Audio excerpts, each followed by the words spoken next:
회개했는데 인생은 왜 그대로일까요? 진심으로 하나님께 나아가 눈물로 회개했습니다. 무릎 꿇고 용서를 구했습니다. 성경은 분명히 말합니다. 우리가 죄를 자백하면 하나님은 미쁘시고 의로우사 우리 죄를 사하시며 우리를 모든 불의에서 깨끗하게 하신다고 말입니다. 그런데 왜 제 인생은 여전히 무너진 채로 남아 있습니까? 깨진 관계는 여전히 깨져 있고 잃어버린 것들은 돌아오지 않고 상처받은 사람들은 여전히 상처받은 채로 남아 있습니다. 회개했는데 왜 결과는 그대로입니까? 용서받았는데 왜 흔적은 남아 있습니까? 이것은 많은 성도들이 신앙생활 중에 겪는 가장 큰 혼란 중 하나입니다. 회개하면 모든 것이 원상복구될 것이라 기대했는데 현실은 그렇지 않습니다. 이 간극 속에서 많은 사람들이 하나님의 용서를 의심하기 시작합니다. 정말 용서받은 것이 맞습니까? 하나님이 정말 제 회개를 받으신 것입니까? 오늘 우리는 이 질문을 정면으로 다루려고 합니다. 회개와 용서의 본질은 무엇이며 왜 하나님은 우리를 용서하시면서도 인생의 결과는 그대로 두시는지, 그리고 그 결과 속에서 하나님은 어떻게 일하시는지 함께 살펴보겠습니다. 먼저 회개의 본질부터 분명히 이해해야 합니다. 회개는 헬라어로 메타노이아입니다. 이 단어의 뜻은 단순히 후회하거나 미안해하는 것이 아닙니다. 메타노이아는 마음의 방향을 완전히 바꾸는 것을 의미합니다. 생각의 틀이 바뀌고 가치관이 바뀌고 삶의 방향이 바뀌는 것입니다. 그래서 요한복음 3장에서 예수님은 니고데모에게 거듭나야 한다고 말씀하셨습니다. 거듭남은 단순한 수정이나 개선이 아니라 완전히 새로운 존재로 태어나는 것입니까? 그렇습니다. 그렇다면 회개의 결과는 무엇입니까? 첫째로 죄의 사함입니다. 시편 103편 12절은 이렇게 말합니다. 동이 서에서 먼 것 같이 우리의 죄과를 우리에게서 멀리 옮기셨다고 말입니다. 이것은 놀라운 은혜입니다. 하나님께서 우리의 죄를 완전히 제거하셨다는 뜻입니다. 둘째로 관계의 회복입니다. 죄는 하나님과 우리 사이를 갈라놓았습니다. 이사야 59장 2절은 너희 죄악이 너희와 너희 하나님 사이를 갈라놓았다고 말합니다. 그러나 회개를 통해 이 단절된 관계가 회복됩니다. 셋째로 성령의 내주입니다. 요한복음 14장은 예수님을 믿고 회개한 자들에게 보혜사 성령을 보내주신다고 약속합니다. 이것이 회개의 본질입니다. 죄 사함, 관계 회복, 성령 내주, 이것들은 모두 즉각적으로 일어납니다. 회개하는 그 순간 하나님은 우리를 용서하십니다. 예수님께서 십자가에 달리셨을 때 옆에 있던 강도를 기억하십니까? 누가복음 23장을 보면 그 강도는 예수님께 자신을 기억해 달라고 간구했습니다. 예수님은 즉시 대답하셨습니다. 내가 진실로 내게 이르노니 오늘 내가 나와 함께 낙원에 있으리라.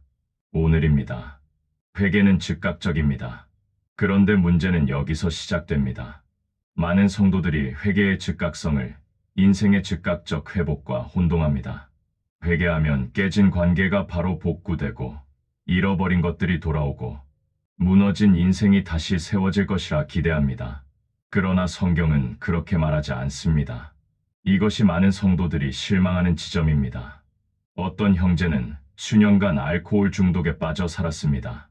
가정을 파괴했고 직장을 잃었고 건강을 망쳤습니다. 그러다 어느 날 하나님을 만났습니다. 진심으로 회개했습니다. 술을 끊었습니다. 하나님께 나아갔습니다.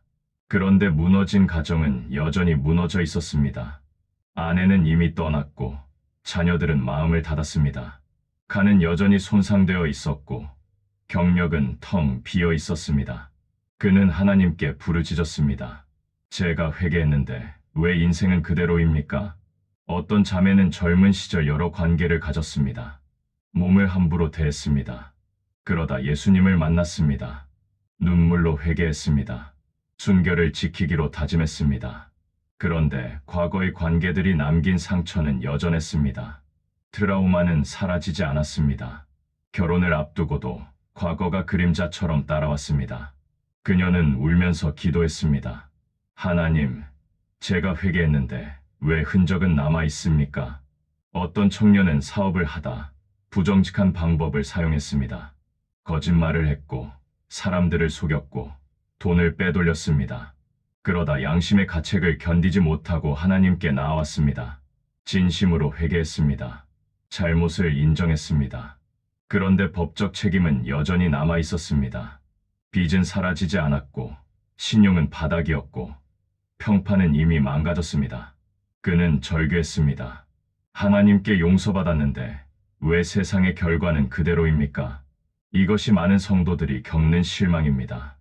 회개하면 모든 것이 리셋될 것이라 기대했는데 현실은 그렇지 않습니다.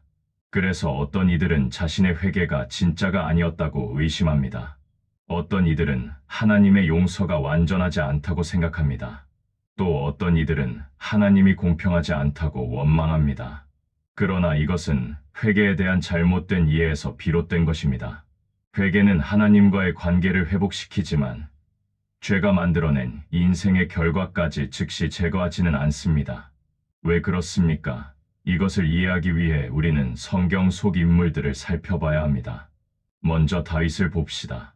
다윗은 이스라엘 역사상 가장 위대한 왕이었습니다. 하나님의 마음에 맞는 사람이라고 불렸습니다. 그러나 그도 큰 죄를 범했습니다.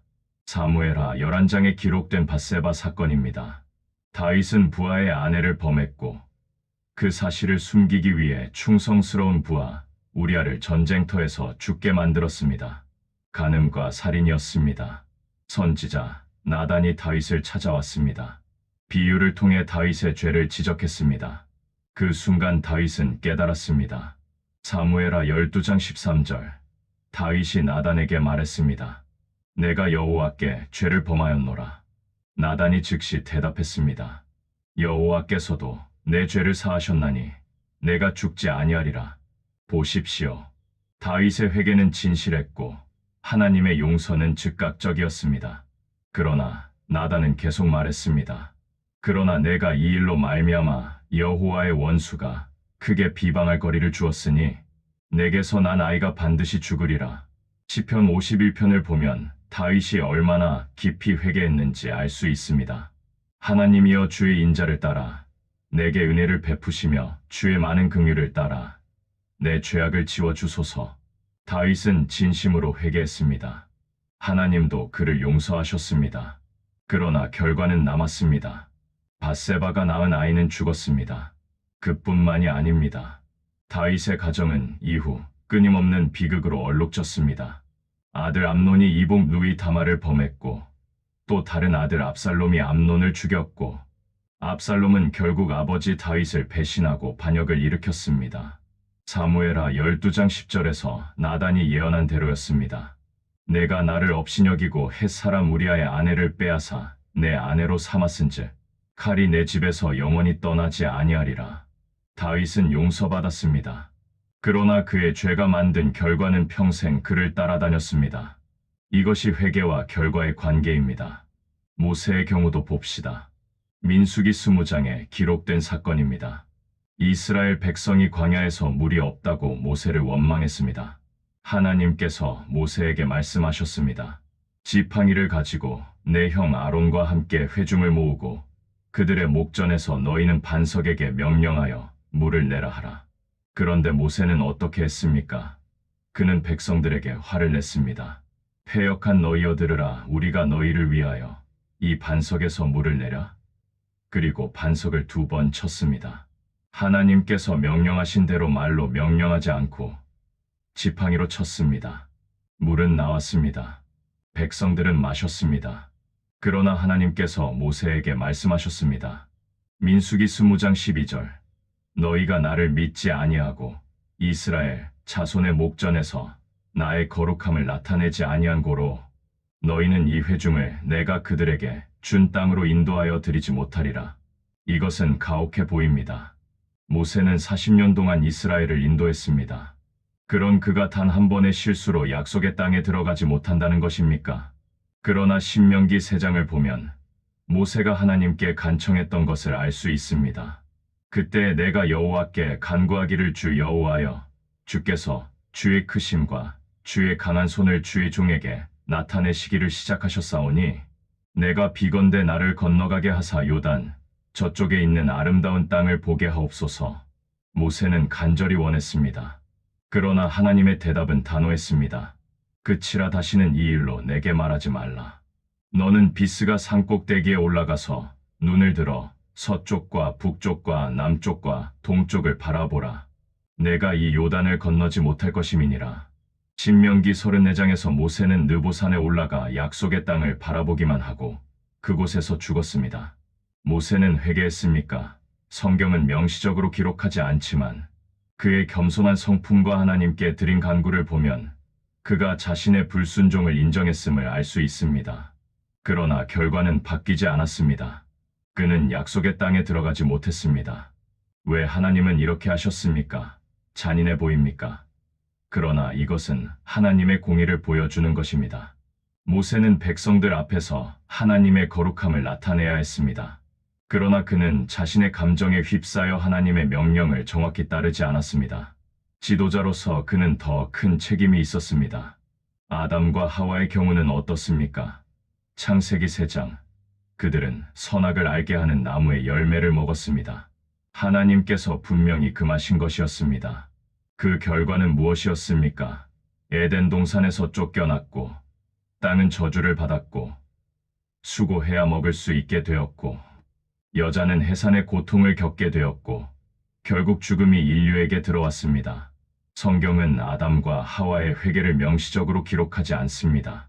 그러나 그들이 하나님과 계속 관계를 유지했고, 하나님께서 그들에게 가죽옷을 입혀주신 것을 보면 어느 정도의 회복이 있었음을 알 수 있습니다.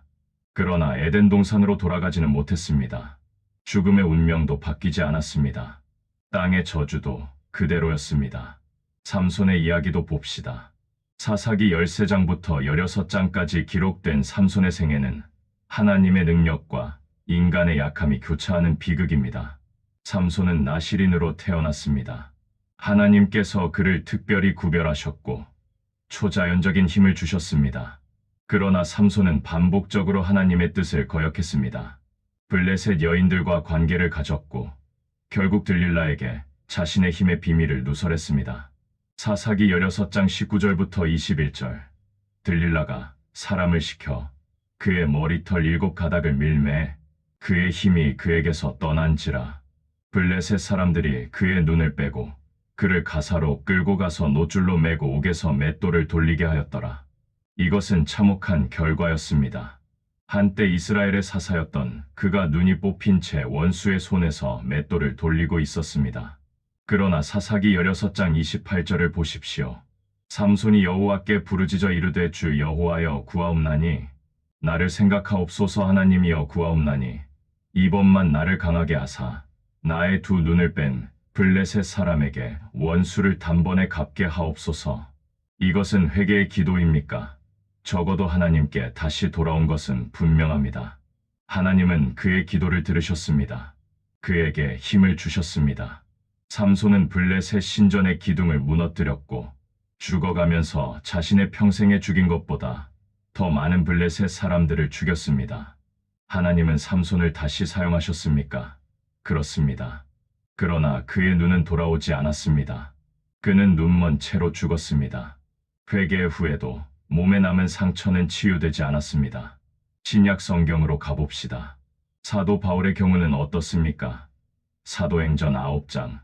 사울이라 불리던 그는 교회를 박해하는 자였습니다. 스데반이 돌에 맞아 죽을 때 그 옷을 지키고 있었습니다. 사도행전 8장 3절은 이렇게 기록합니다. 사울이 교회를 잔멸할 새 각 집에 들어가 남녀를 끌어다가 옥에 넘기니라. 그러던 그가 다메섹으로 가는 길에 예수님을 만났습니다. 사도행전 9장 4절부터 6절. 땅에 엎드러져 들음의 소리가 있어 이르시되 사울아 사울아 내가 어찌하여 나를 박해하느냐 하시거늘 대답하되 주여 누구시니까 이르시되 나는 내가 박해하는 예수라. 내가 일어나 시내로 들어가라. 내가 행할 것을 내게 이를 자가 있느니라. 이것은 극적인 회심이었습니다. 바울은 즉시 변화되었습니다. 그러나 그가 과거에 박해했던 사람들의 상처는 어떻게 되었습니까? 사도행전 9장 26절을 보면 사울이 예루살렘에 가서 제자들을 사귀고자 하나 다 두려워하여 그가 제자됨을 믿지 아니하니 당연한 반응이었습니다. 그는 교회를 박해하던 자였습니다. 그의 회심이 진짜인지 어떻게 알 수 있었습니까? 시간이 필요했습니다. 신뢰를 회복하는데 오랜 시간이 걸렸습니다. 바울 자신도 과거의 죄를 평생 기억했습니다. 고린도전서 15장 9절. 나는 사도 중에 가장 작은 자라. 나는 하나님의 교회를 박해하였으므로 사도라. 칭함받기를 감당하지 못할 자니라. 디모데전서 1장 13절부터 15절. 내가 전에는 비방자요 박해자요 폭행자였으나 도리어 긍휼을 입은 것은 내가 믿지 아니할 때에 알지 못하고 행하였음이라. 우리 주의 은혜가 그리스도 예수 안에 있는 믿음과 사랑과 함께 넘치도록 풍성하였도다. 미쁘다. 모든 사람이 받을 만한 이 말이여. 그리스도 예수께서 죄인을 구원하시려고 세상에 임하셨다 하였도다. 죄인 중에 내가 괴순이라. 바울은 완전히 용서받았습니다. 그러나 과거의 기억은 평생 그를 따라다녔습니다. 그는 자신을 죄인 중에 괴수라고 불렀습니다. 이것은 자기 비하가 아니라 과거의 현실을 인정하는 것이었습니다. 갈라디아서 4장 13절부터 15절을 보면 또 다른 결과가 나타납니다. 내가 처음에 육체의 약함으로 말미암아 너희에게 복음을 전한 것을 너희가 아는 바라 너희를 시험하는 것이 내 육체에 있으되 이것을 너희가 업신여기지도 아니하며 버리지도 아니하고 오직 나를 하나님의 천사와 같이 또는 그리스도 예수와 같이 영접하였도다. 많은 학자들은 바울에게 눈의 질병이 있었을 것으로 추정합니다. 고린도후서 12장 7절부터 9절에 나오는 육체의 가시일 수도 있습니다. 여러 번 이것이 떠나기를 주께 간구하였더니 나에게 이르시기를 내 은혜가 내게 족하도다. 이는 내 능력이 약한 데서 온전하여짐이라 하신지라.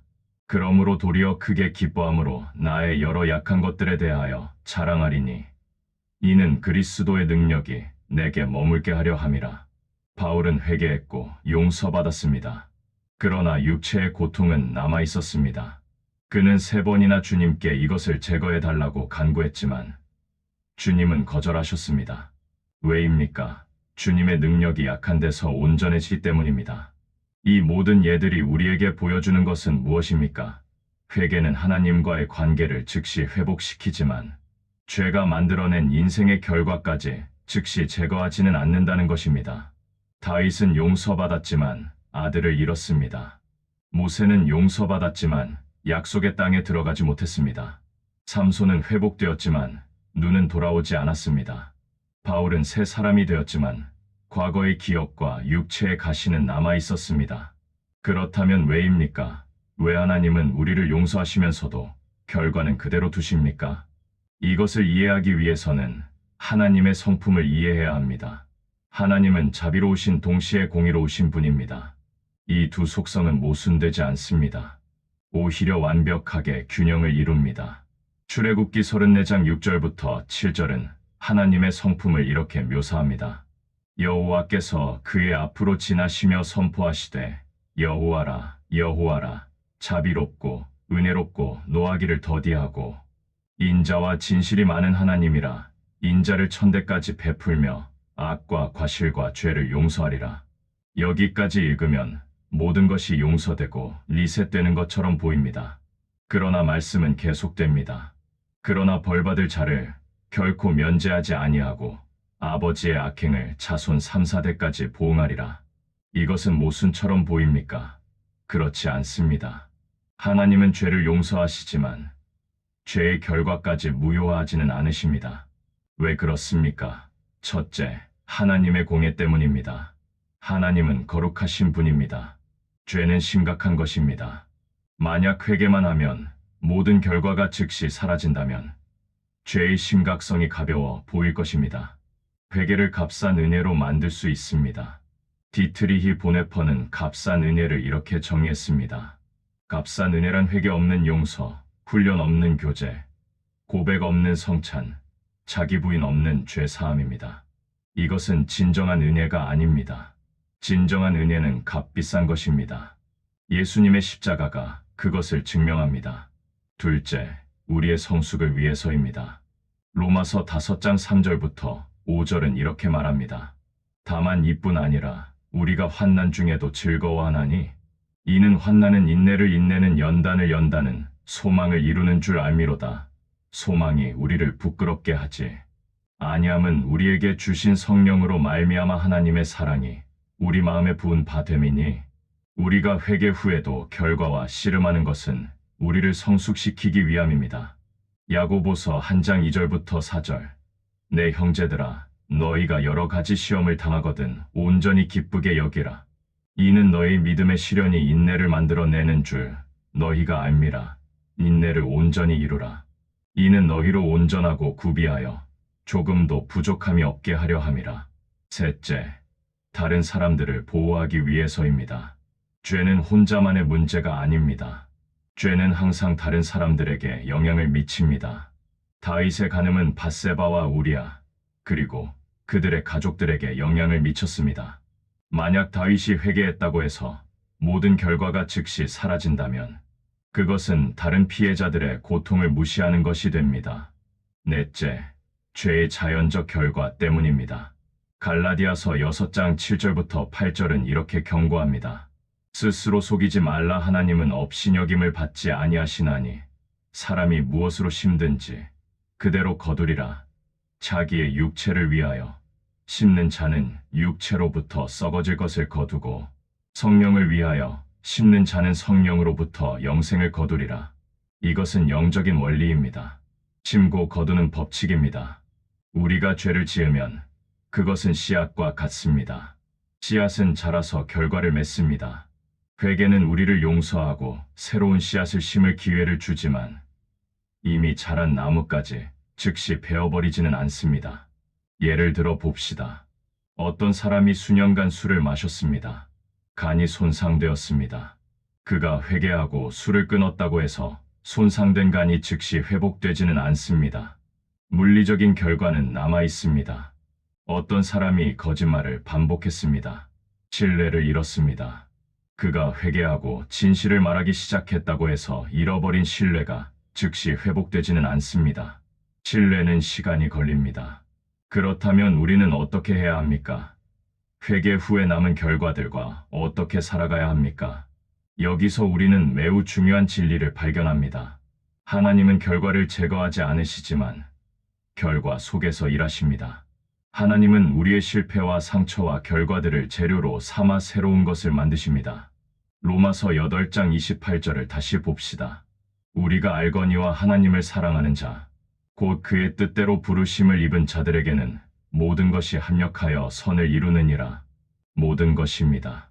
우리의 실수도, 우리의 회개도, 우리가 겪는 결과도 모든 것이 합력하여 선을 이룹니다. 요셉의 이야기를 봅시다. 창세기 37장부터 50장까지 기록된 요셉의 생애는 이 원리를 완벽하게 보여줍니다. 요셉의 형들은 그를 미워했습니다. 애굽으로 팔았습니다. 요셉은 노예가 되었고 억울하게 감옥에 갇혔습니다. 이것은 요셉의 죄 때문이 아니었습니다. 오히려 형들의 죄 때문이었습니다. 그러나 세월이 흘러 요셉은 애굽의 총리가 되었습니다. 흉년이 왔을 때 형들이 양식을 구하러 애굽에 왔습니다. 요셉은 자신을 알아보지 못하는 형들 앞에 섰습니다.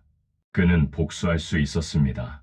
그러나 창세기 50장 19절부터 21절을 보십시오. 요셉이 그들에게 이르되 두려워하지 마소서. 내가 하나님을 대신하리이까. 당신들은 나를 해하려 하였으나 하나님은 그것을 선으로 바꾸사 오늘과 같이 많은 백성의 생명을 구원하게 하시려 하셨나니 당신들은 두려워하지 마소서. 내가 당신들과 당신들의 자녀를 기르리이다 하고 그들을 간곡한 말로 위로하였더라. 보십시오. 당신들은 나를 해하려 하였으나 하나님은 그것을 선으로 바꾸셨습니다. 형들의 죄는 분명한 죄였습니다. 그 결과로 요셉은 20년 넘게 고난을 겪었습니다. 그러나 하나님은 그 모든 것을 사용하셔서 선을 이루셨습니다. 요셉을 통해 애굽과 주변 나라들이 흉년에서 살아남았고 이스라엘 민족이 보존되었습니다. 이것이 하나님의 방식입니다. 하나님은 우리의 실패를 재료로 삼으십니다. 우리의 상처를 도구로 사용하십니다. 우리가 겪는 결과들을 통해 우리를 빚으십니다. 다시 다윗으로 돌아가 봅시다. 다윗은 밧세바 사건 이후 큰 고통을 겪었습니다. 아들을 잃었고 가정의 비극이 계속되었습니다. 그러나 바로 그 고통 속에서 다윗은 시편 51편을 썼습니다. 이 시편은 역사상 가장 아름답고 깊은 회개의 시입니다. 하나님이여 주의 인자를 따라 내게 은혜를 베푸시며 주의 많은 긍휼을 따라 내 죄악을 지워주소서. 다윗의 고통은 헛되지 않았습니다. 그 고통을 통해 다윗은 더 깊이 하나님을 알게 되었고 그의 경험은 수천 년 동안 수많은 사람들에게 위로와 희망이 되었습니다. 시편 51편 12절부터 13절. 주께서 구원의 즐거움을 내게 회복시켜 주시고 자원하는 심령을 주사 나를 붙드소서. 그리하면 내가 범죄자에게 주의 도를 가르치리니 죄인들이 주께 돌아오리이다.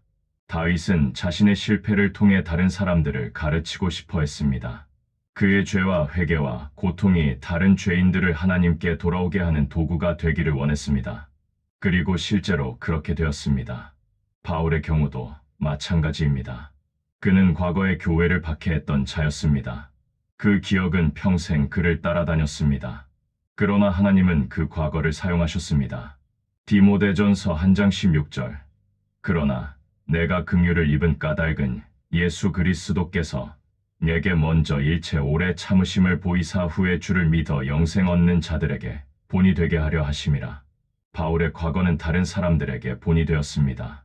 만약 교회를 박해하던 사울 같은 사람도 변화될 수 있다면 누구든지 변화될 수 있습니다. 바울의 과거는 그의 메시지에 힘을 실어주었습니다. 그가 은혜를 말할 때 사람들은 들었습니다. 왜냐하면 그는 은혜가 무엇인지 직접 경험한 사람이었기 때문입니다. 바울의 육체의 가시도 마찬가지였습니다. 그는 3번이나 제거해달라고 기도했지만 주님은 거절하셨습니다. 대신 주님은 말씀하셨습니다. 내 은혜가 내게 족하도다. 이는 내 능력이 약한 데서 온전하여짐이라. 고린도후서 12장 9절부터 10절. 그러므로 도리어 크게 기뻐함으로 나의 여러 약한 것들에 대하여 자랑하리니 이는 그리스도의 능력이 내게 머물게 하려 함이라. 그러므로 내가 그리스도를 위하여 약한 것들과 능욕과 궁핍과 박해와 공고를 기뻐하노니 이는 내가 약한 그때의 강함이라. 바울은 자신의 약함을 자랑했습니다. 왜냐하면 그 약함을 통해 그리스도의 능력이 나타났기 때문입니다. 만약 바울이 완벽했다면 사람들은 바울의 능력을 보았을 것입니다. 그러나 바울이 약했기 때문에 사람들은 그리스도의 능력을 보았습니다. 이것이 하나님의 역설입니다. 하나님은 우리의 약함을 통해 일하십니다. 우리의 실패를 재료로 삼으십니다. 우리가 회개 후에도 겪는 결과들을 도구로 사용하십니다. 고린도후서 1장 3절부터 4절은 이렇게 말합니다. 찬송하리로다. 그는 우리 주 예수 그리스도의 하나님이시요 자비의 아버지시요 모든 위로의 하나님이시며 우리의 모든 환난 중에서 우리를 위로하사 우리로 하여금 하나님께 받는 위로로 모든 환난 중에 있는 자들을 능히 위로하게 하시는 이시로다. 우리가 겪는 고통은 다른 사람들을 위로하는 도구가 됩니다. 회개 후에도 남아있는 결과들과 씨름하는 우리의 경험은 같은 고통을 겪는 사람들에게 희망이 됩니다. 우리는 이렇게 말할 수 있습니다. 나도 당신과 같았습니다. 나도 회개 후에 남은 결과들로 고통받았습니다. 그러나 하나님은 나를 버리지 않으셨습니다. 하나님은 그 모든 것을 통해 일하셨습니다. 당신도 희망을 가지십시오. 이것이 우리의 간증이 됩니다. 만약 우리가 회개 후에 모든 것이 완벽하게 회복되었다면 우리의 간증은 현실적이지 않을 것입니다. 사람들은 이렇게 생각할 것입니다. 저 사람은 특별한 경우다. 나와는 다르다. 그러나 우리가 회개 후에도 결과와 씨름하며 살아가는 모습을 보여줄 때 사람들은 희망을 갖습니다. 왜냐하면 그것이 그들의 현실이기도 하기 때문입니다. 또한 결과는 우리를 겸손하게 합니다. 고린도후서 12장 7절. 여러 계시를 받은 것이 지극히 크므로 너무 자만하지 않게 하시려고 내 육체의 가시 곧 사탄의 사자를 주셨으니 이는 나를 쳐서 너무 자만하지 않게 하려 하심이라. 바울은 자만하지 않기 위해 가시를 받았다고 말합니다. 우리도 마찬가지입니다. 회개 후에 남은 결과들은 우리를 겸손하게 합니다. 우리의 과거를 기억하게 합니다. 우리가 은혜로 구원받은 것을 잊지 않게 합니다. 만약 모든 것이 즉시 회복된다면 우리는 쉽게 교만해질 수 있습니다. 그러나 우리가 여전히 과거의 흔적을 안고 살아갈 때 우리는 겸손해집니다. 결과는 또한 우리를 의존하게 합니다. 하나님께 의존하게 합니다. 고린도후서 12장 9절. 내 은혜가 내게 족하도다. 우리가 약할 때 우리는 하나님을 더 의지합니다. 우리가 완벽할 때는 하나님 없이도 살 수 있다고 생각합니다. 그러나 우리가 여전히 과거의 결과와 씨름할 때 우리는 매일 하나님께 나아가게 됩니다. 그렇다면 실제로 우리는 어떻게 살아가야 합니까? 회개 후에 남은 결과들을 안고 어떻게 앞으로 나아가야 합니까? 첫째, 우리는 회개의 진정성을 의심하지 말아야 합니다. 당신이 진심으로 회개했다면 하나님은 당신을 용서하셨습니다. 요한일서 1장 9절은 거짓말하지 않습니다. 만일 우리가 우리 죄를 자백하면 그는 미쁘시고 의로우사 우리 죄를 사하시며 우리를 모든 불의에서 깨끗하게 하실 것이요. 결과가 남아있다고 해서 용서가 불완전한 것이 아닙니다. 용서는 완전합니다. 단지 죄의 결과까지 즉시 제거되지 않을 뿐입니다. 이 둘을 혼동하지 마십시오. 둘째, 우리는 책임을 받아들여야 합니다. 우리의 과거 선택이 만든 결과들을 인정하고 받아들여야 합니다. 회피하거나 부인하지 마십시오. 다윗은 나단 선지자의 지적을 받았을 때 즉시 인정했습니다. 내가 여호와께 죄를 범하였노라. 변명하지 않았습니다. 이것이 진정한 회개의 시작입니다. 셋째, 우리는 인내해야 합니다. 신뢰의 회복에는 시간이 걸립니다. 상처의 치유에는 시간이 걸립니다. 관계의 복원에는 시간이 걸립니다. 성급하게 서두르지 마십시오. 야고보서 5장 7절부터 8절. 그러므로 형제들아 주께서 강림하시기까지 길이 참으라 보라. 농부가 땅에서 나는 귀한 열매를 바라고 길이 참아 이른 비와 늦은 비를 기다리나니 너희도 길이 참고 마음을 굳건하게 하라. 주의 강림이 가까우니라. 넷째, 우리는 하나님께서 결과 속에서 일하시는 것을 기대해야 합니다. 로마서 8장 28절을 기억하십시오. 모든 것이 합력하여 선을 이룹니다. 지금은 보이지 않을 수 있습니다. 그러나 하나님은 일하고 계십니다. 요셉처럼, 바울처럼, 다윗처럼 하나님은 우리의 실패와 고통을 사용하여 선을 만드실 것입니다. 다섯째, 우리는 우리의 경험을 다른 사람들을 돕는 데 사용해야 합니다. 고린도후서 1장 4절의 말씀처럼 우리가 받은 위로로 다른 사람들을 위로해야 합니다. 당신의 실패는 다른 사람에게 경고가 될 수 있습니다. 당신의 회개는 다른 사람에게 희망이 될 수 있습니다. 당신이 결과와 씨름하며 살아가는 모습은 다른 사람에게 용기가 될 수 있습니다. 여섯째, 우리는 미래를 향해 나아가야 합니다. 빌립보서 3장 13절부터 14절. 형제들아 나는 아직 내가 잡은 줄로 여기지 아니하고 오직 한 일 즉 뒤에 있는 것은 잊어버리고 앞에 있는 것을 잡으려고 표대를 향하여 그리스도 예수 안에서 하나님이 위에서 부르신 부름의 상을 위하여 달려가노라. 바울은 과거를 기억했지만 과거에 묶여 있지 않았습니다. 그는 앞을 향해 달려갔습니다. 우리도 마찬가지입니다. 과거의 결과를 안고 있지만 과거에 갇혀 있어서는 안 됩니다. 하나님께서 우리를 위해 예비하신 미래를 향해 나아가야 합니다. 일곱째, 우리는 은혜를 기억해야 합니다. 우리를 지탱하는 것은 우리의 능력이 아니라 하나님의 은혜입니다. 고린도후서 12장 9절. 내 은혜가 내게 족하도다. 이 말씀을 날마다 기억하십시오. 결과가 무겁게 느껴질 때 이 말씀을 붙잡으십시오. 이제 마지막으로 우리가 기억해야 할 가장 중요한 진리를 나누고 싶습니다. 예수 그리스도께서 우리를 위해 하신 일을 생각해 봅시다. 예수님은 죄가 없으셨습니다. 그러나 우리의 죄를 위해 십자가에 달리셨습니다. 고린도후서 5장 21절. 하나님이 죄를 알지도 못하신 이를 우리를 대신하여 죄로 삼으신 것은 우리로 하여금 그 안에서 하나님의 의가 되게 하려 하심이라. 예수님은 우리의 죄값을 치르셨습니다. 그러나 그 결과도 겪으셨습니까? 그렇습니다. 이사야 53장 3절부터 5절을 보십시오. 그는 멸시를 받아 사람들에게 버림받았으며 간고를 많이 겪었으며 질고를 아는 자라 마치 사람들이 그에게서 얼굴을 가리는 것 같이 멸시를 당하였고 우리도 그를 귀히 여기지 아니하였도다. 그는 실로 우리의 질고를 지고 우리의 슬픔을 당하였거늘 우리는 생각하기를 그는 징벌을 받아 하나님께 맞으며 고난을 당한다 하였노라. 그가 찔림은 우리의 허물 때문이요 그가 상함은 우리의 죄악 때문이라. 그가 징계를 받음으로 우리는 평화를 누리고 그가 채찍에 맞음으로 우리는 나음을 받았도다. 예수님은 우리의 죄 때문에 고난 받으셨습니다. 우리가 받아야 할 형벌을 대신 받으셨습니다. 십자가에서 예수님이 외치셨습니다. 나의 하나님, 나의 하나님, 어찌하여 나를 버리셨나이까? 마태복음 27장 46절. 이것은 우리가 받아야 할 하나님과의 단절이었습니다. 예수님이 우리 대신 그것을 경험하셨습니다. 그러므로 우리가 회개 후에도 결과를 겪을 때 우리는 혼자가 아닙니다. 예수님께서 우리와 함께 계십니다. 예수님도 죄의 결과를 경험하셨습니다.